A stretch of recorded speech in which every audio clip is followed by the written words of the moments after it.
इसमें लिखा देते हैं क्लास 10 साइंस के अंतर्गत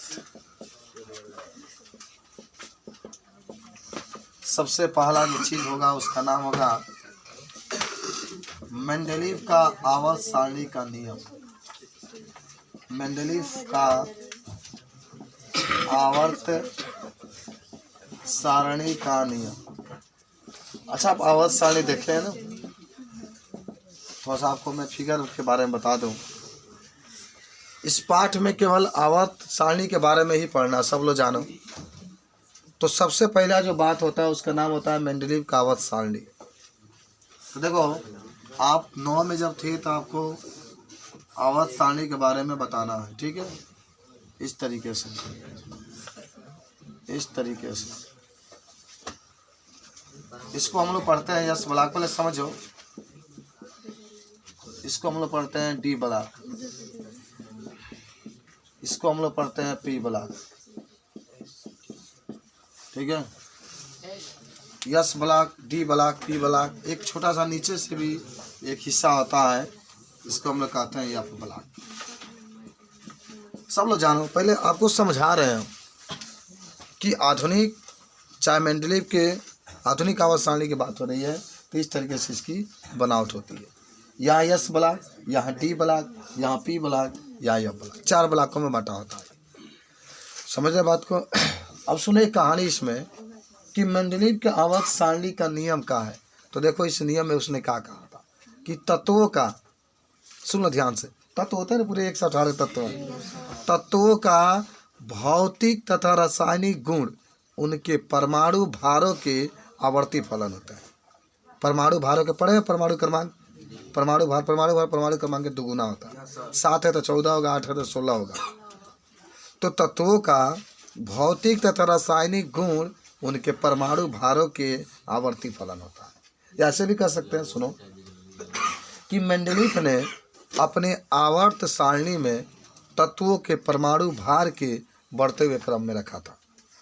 तत्वों के परमाणु भार के बढ़ते हुए क्रम में रखा था। आज केवल सीखो इसको, लिखने की जरूरत नहीं है, सबको याद हो। आप नहीं बताओ, हम लोग को बहुत ज़्यादा पढ़ना है, केवल यहीं तक सीमित नहीं रहना कि तत्वों का भौतिक तथा रासायनिक गुण उनके परमाणु भारों के क्या होता है, आवर्ती फलन होता है, ठीक है? यानी मेंडलीव ने अपने आवर्त सारणी में तत्वों के परमाणु भार के बढ़ते हुए क्रम में रखा था। किसके? परमाणु भार के बढ़ते हुए क्रम में। लिखाना पड़ेगा इसको ना, खाली सुनो ना यार। परमाणु भारों के बढ़ते हुए क्रम में रखा था। मेंडलीव ने अपने आवर्त सारणी में तत्वों के परमाणु भार की, एक पाठ पर 5 से 10 मिनट का टाइम हम लोग लेंगे, एक पाठ पर। तो मेंडलीव ने अपने आवर्त सारणी में तत्वों के परमाणु भार के बढ़ते हुए क्रम में रखा था। सब लोग याद करो। और दूसरा आपका एक बात आता है कि मेंडलीव का आवर्त सारणी का गुण बताइए। तो सुनो ध्यान से समझो, मेंडलीव का आवर्त सारणी का गुण। अगर आपसे कोई पूछे कि मेंडलीव के आवर्त सारणी के क्या क्या गुण होते हैं, मेंडलीव के आवर्त सारणी के गुण, मेंडलीव का आवर्त सारणी के गुण। देखो, कुछ गुण तो आपको याद होना चाहिए, लगभग 3-4 गो गुण याद होना चाहिए। पहला सुनो सब लोग, मेंडलीव ने अपने आवर्त सारणी में तत्वों को परमाणु भार के बढ़ते हुए क्रम में रखा था। मेंडलीव ने अपने आवर्त सारणी में तत्वों के परमाणु भार के बढ़ते हुए क्रम में रखा था। याद करो मेरे साथ बस। दूसरा कहना कि समान गुण वाले तत्वों को एक पास रखे थे। समान गुण वाले, जो हमारे गुण जिसका मैचिंग कर रहा था, वह एक पास रखे थे, ठीक है? तीसरा ये कहे थे कि जो तत्व हल्का था वो पहले रखे थे, जो तत्व भारी था उसको बाद में रखे थे। हल्के तत्वों को पहले, भारी तत्वों को बाद में। तीसरा में कहे थे। और चौथा में कहे थे कि इनके आवर्त सारणी में 12 क्षैतिज पंक्तियाँ थी और 9 ऊर्ध्वाधर पंक्तियाँ थी। क्षैतिज का मतलब इस तरीके जैसे खींचा गया है, ये क्षैतिज और ये ऊर्ध्वाधर। 4 को गुण याद रखना। पहला कि मेंडलीव ने अपने आवर्त सारणी में तत्वों के परमाणु भारों के बढ़ते हुए क्रम में रखा था। दूसरा, समान गुण वाले तत्वों को एक ही वर्ग में रखा था। तीसरा, मेंडलीव ने अपने आवर्त सारणी में हल्के तत्वों को पहले रखा था, भारी तत्वों को बाद में रखा था। चौथा, मेंडलीव का आवर्त सारणी में 12 क्षैतिज पंक्तियाँ थी और 9 ऊर्ध्वाधर पंक्तियाँ थी। ये मेंडलीव का आवर्त सारणी खत्म। कोई आपसे पूछे कि मेंडलीव के आवर्त सारणी का उपयोग बताइए, सुनो ध्यान से, ये तो गुण हो गया, सबको याद हुआ ना। आप लोग लिख लीजिएगा, कोई दिक्कत नहीं है, हम आपको बाद में इसको खूब बढ़िया से लिखाएंगे, पढ़ाएंगे, ठीक है। मेंडलीव के आवर्त सारणी का उपयोग, टाइम ज़्यादा नहीं लेंगे, रिवीजन आपको जल्दी जल्दी मैं करा दे रहा हूँ। मेंडलीव के आवर्त सारणी का उपयोग, तो उपयोग में पहला, दूसरा, 3 तो उपयोग आपको जरूर जानना चाहिए। पहला, मेंडलीव के आवर्त सारणी का प्रयोग करके तत्व का परमाणु भार ज्ञात कर सकते हैं, क्योंकि ये आवर्त सारणी परमाणु भार पर ही आधारित है। तो मेंडलीव का आवर्त सारणी का प्रयोग करके तत्व का परमाणु भार ज्ञात कर सकते हैं। दूसरा कह सकते हैं कि मेंडलीव का आवर्त सारणी का प्रयोग करके नए तत्वों का खोज कर सकते हैं। मेंडलीव का आवर्त सारणी का प्रयोग करके नए तत्वों का खोज कर सकते हैं। तीसरा कह सकते हैं मेंडलीव का आवर्त सारणी का प्रयोग करके तत्वों का अध्ययन भी कर सकते हैं, तत्वों का अध्ययन भी कर सकते हैं। अभी नवजीवन में पेपर हो रहा है, वहीं पे प्रश्न आया था 11 वाले क्लास में, सब 11 में आपको पढ़ना है, जितना है मेंडलीव का एक पाठ है बनाया है, लेसन नंबर 3 जब जाएंगे तो केमिस्ट्री में। तो मेंडलीव का आवर्त सारणी की बात रहा, तो पहला बात आप कहेंगे कि मेंडलीव ने अपने आवर्त सारणी में, मेंडलीव का आवर्त सारणी का प्रयोग करके तत्वों का परमाणु भार ज्ञात कर सकते हैं। दूसरा आपको ये कहा गया कि मेंडलीव का आवर्त सारणी का प्रयोग करके नए तत्वों का खोज कर सकते हैं। तीसरा मैंने आपको बताया मेंडलीव का आवर्त सारणी का प्रयोग करके तत्वों का अध्ययन भी कर सकते हैं, दिखा सकता है। अब आता है मेंडलीव का आवर्त सारणी के दूसरा मेंडलीव वाला है। अभी मेंडलीव के आवर्त सारणी का दोष, छोड़ने वाले आप लोग नहीं हैं, छोड़ देंगे? नहीं छोड़ेंगे, आप नहीं छोड़ेंगे आज, अगर आ जाता है तो। चलिए दोष में 1, 2, कम से कम 3 दोष आप लिखेंगे।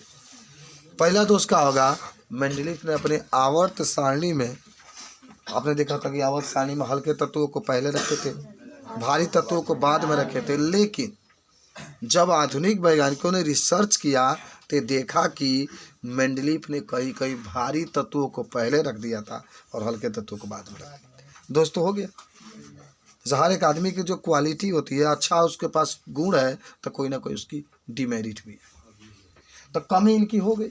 जो अच्छा काम करेगा उसी को तो कमी होगी, जो बेहतर काम करेगा उसी के अंदर कमी होगी, वही कमी उसके सामने कहा जाएगा तो सुधारेगा और अच्छा जाएगा। और आपको ऐसा लगा कि, चाहे हमको ऐसा लगा कि हम बहुत बड़े हैं, कोई हमारी शिकायत ना करे, तो हम आगे नहीं जा सकते। तो पहला यही बात होगी कि मेंडलीव ने अपने आवर्त सारणी में कहीं कहीं भारी तत्वों को पहले रख दिया था, हल्के तत्वों को बाद में, ये भी इसका एक दोष हो गया था। और दूसरा का नए तत्वों के लिए, भविष्य में नए तत्व खोज होंगे तो उसके लिए खाली स्थान भी अपने आवर्त सारणी में नहीं छोड़े थे, ये भी दोष रहा। अगर मान लीजिए कि कोई ना कोई स्थान तो छोड़ना चाहिए कि भविष्य में नए तत्व जब खोज होगी तो उसको कहाँ रखा जाएगा, ये भी कमी रही। तीसरा क्या रहा कि वो हाइड्रोजन को निश्चित स्थान नहीं दिए थे, कभी उठाकर उधर रख रहे थे, कभी उठाकर इधर रख रहे थे, इधर उधर कर रहे थे, ये उनकी कमी थी, एक स्थान फिक्स नहीं कर पाए थे। तो ये थे मेंडलीव से संबंधित कुछ बातें। मैं उम्मीद करता हूँ कि आप लोग जरूर इसको लिखेंगे, लिखा जाएगा सबका। अच्छा अब देखो, इसी में एक चीज़ आता है बाबू, जिसका नाम होता है आधुनिक आवर्त सारणी का नियम, जो कि आप लोग पीरियोडिक टेबल जो देखते हैं आपके पास होगा। मैंने आपको फीस कार्ड जो दिया है वो आपके सामने होगा, तो निकाल सकते हैं। आधुनिक, उसी में सब तत्वों का नाम लिखा गया, आधुनिक आवर्त सारणी का नियम, उसी में सब आधारित है, नहीं है। तो आधुनिक आवर्त सारणी में देखो क्या कहोगे कि तत्वों का भौतिक तथा रासायनिक गुण उनके परमाणु क्रमांकों के आवर्ती फलन होते हैं। आपने उसमें पढ़े थे ना, मेंडलीव का आवर्त सारणी में तत्वों के परमाणु भार के आवर्ती फलन होते हैं, इसमें परमाणु क्रमांक के आवर्ती फलन होते हैं। यानी आधुनिक, सुन लो, आधुनिक आवर्त सारणी में तत्वों के परमाणु क्रमांक के बढ़ते हुए क्रम में रखा गया है।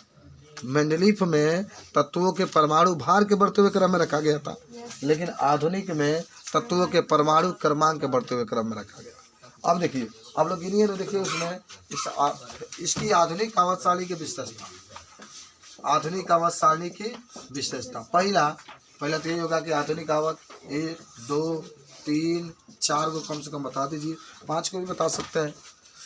तो पहला ये कह सकते हैं कि आधुनिक आवर्त सारणी में तत्वों को परमाणु क्रमांक के बढ़ते हुए क्रम में रखा गया है। सब इसका उल्टा है, सब इसका उल्टा मेंडलीव का। आधुनिक आवर्त सारणी में तत्वों के परमाणु क्रमांक के बढ़ते हुए क्रम में रखा गया, याद हुआ आपको? तत्वों के परमाणु क्रमांक के बढ़ते हुए क्रम में रखा गया है। ठीक है, आधुनिक आवर्त सारणी में तत्वों के परमाणु क्रमांक के बढ़ते हुए क्रम में रखा गया है। ठीक है, दूसरा का आप लिख सकते हैं, दूसरा क्या लिख सकते हैं, दूसरा आप ये लिख सकते हैं कि आप देखिएगा आपके आधुनिक आवर्त सारणी में उसको 4 ब्लॉकों में बांटा के देखिए नु, देखो लिखा होगा यस ब्लॉक, पी ब्लॉक, अभी मैंने लिखा भी था डी ब्लॉक और एफ ब्लॉक, 4 ब्लॉकों में बांटा गया है। दूसरा का विशेषता।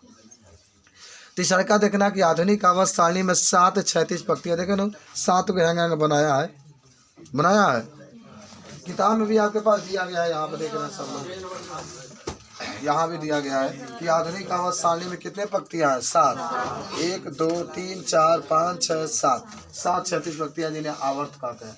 18 ऊर्ध्वाधर पंक्तियाँ होती है। 18 क्या है, ऊर्ध्वाधर पंक्तियाँ हैं जिन्हें हम लोग क्या कहते हैं, वर्ग कहते हैं। सब लोग याद करो, देखो 18 ऊर्ध्वाधर पंक्तियाँ जिन्हें हम लोग वर्ग कहते हैं। और भी कह सकते हैं कि समान गुण वाले तत्वों को एक पास रखा गया है, समान गुण वाले तत्वों को एक पास रखा गया है। सबको याद होगा, सब लोग बता दोगे। तो ये पाठ आपका फिनिश करते हैं हम लोग, ज़्यादा टाइम इस पर नहीं देंगे, नेक्स्ट पार्ट पर हम लोग चलते हैं। आइए।